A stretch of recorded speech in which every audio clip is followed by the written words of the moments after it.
Have you ever wondered why your own body just completely betrays you sometimes?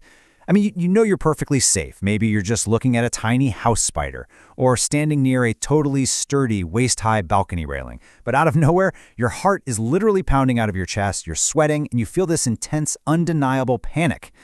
Well, in this explainer, we're going to explore the absolutely fascinating biological mechanics behind this whole phenomenon.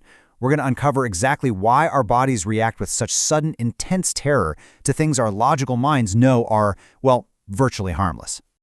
Okay, let's dive right into this. Look at the stark contrast here.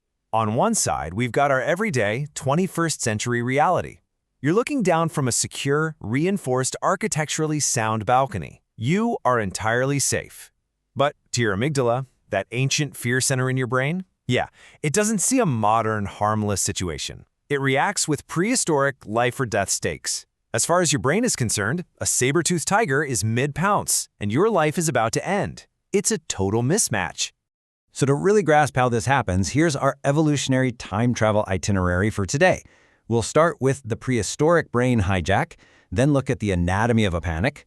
After that, we'll cover the fear of heights, surviving extremely small spaces, the social judgment threat, which is a really intriguing one to see alongside physical threats, and finally, our primitive modern minds. All right, Section 1, the prehistoric brain hijack. Under the hood of fear. Let's get into it. Think about seeing just a simple spider chilling on the wall.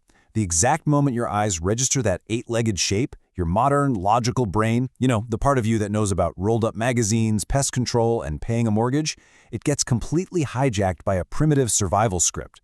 Your amygdala simply does not care about the 21st century. It doesn't care that you're inside a securely locked house. It genuinely believes that tiny spider is a massive prehistoric threat that is about to aggressively end your lineage.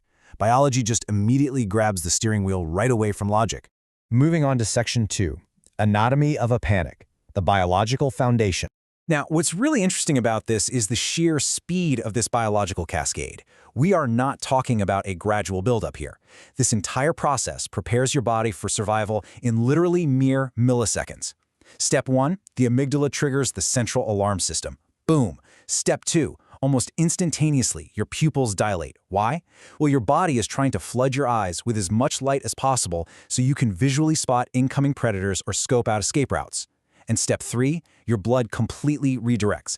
It actively pulls away from your digestive system and your skin, routing directly and powerfully right into your major muscle groups. You are biologically prepped to either fight for your life or run faster than you ever have before, all before you've even consciously processed the threat. Crazy, right? Up next, Section 3, the fear of heights, avoiding fatal falls.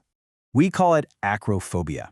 And while modern society often labels it as a phobia, or, an irrational fear, it's actually the evolutionary survival imperative to avoid fatal faults and protect one's lineage from gravity-based threats.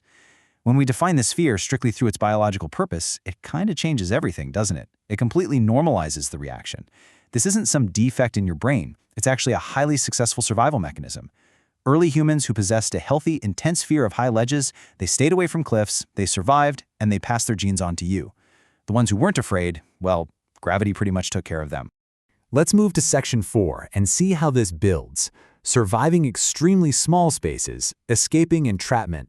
Claustrophobia. Much like heights, we have to look at the underlying biological machinery here. Claustrophobia is simply the evolutionary imperative to avoid physical entrapment by predators. For our ancient ancestors, small, tight spaces triggered massive, life-saving alarms.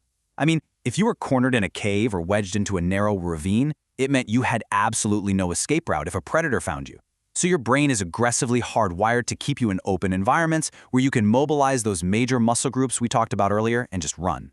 Which is exactly why when you feel physically trapped in a modern setting, say the doors close on a really small, crowded elevator, it immediately triggers those exact same visceral fight-or-flight symptoms we just outlined.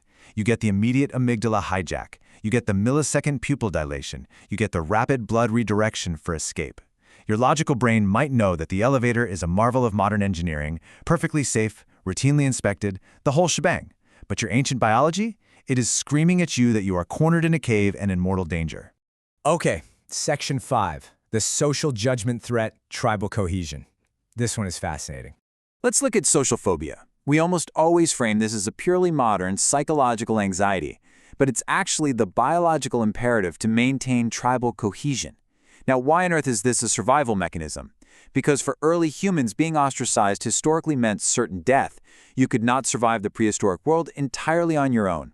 If you embarrassed yourself, angered the group, and were rejected by your tribe, you lost your protection, your shelter, and your source of food. So, social anxiety is fundamentally a primal survival tool designed to keep you safely accepted within the pack. For them, social rejection was just as lethal as a predator attack. And this brilliantly illustrates the point. Compare these two scenarios. Historically, the threat was being cast out of the tribe and starving in the wilderness, which resulted in an immediate amygdala hijack and a full fight-or-flight response. Today, the modern threat is, say, bombing a public speech at work. It's a completely non-lethal event, right? Yet the physical response is exactly the same. Amygdala hijack, fight or flight. A totally mundane modern threat maps perfectly onto our prehistoric survival response, causing the exact same physical panic. Why? Because your inner caveman genuinely believes that a bad presentation equals exile and death. Finally, Section 6, our primitive modern minds navigating ancient alarms.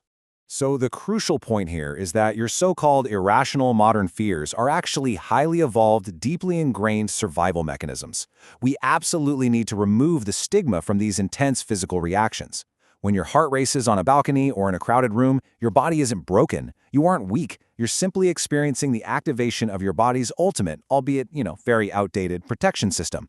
By recognizing the biological mechanics at play, you can start to observe the panic without letting it entirely control your modern life. I want to leave you with this final provocative thought. We've just seen how something as complex as social anxiety or as visceral as claustrophobia are actually just ancient evolutionary codes firing off. So if our greatest, most overwhelming fears are just primitive survival scripts running in the background, what else is your prehistoric brain deciding for you today? Seriously, think about your daily habits, your diet, your relationships. How much of your modern life is secretly being driven by your ancient biology? Thanks for joining me for this explainer today. Keep questioning, keep learning, and I will catch you next time.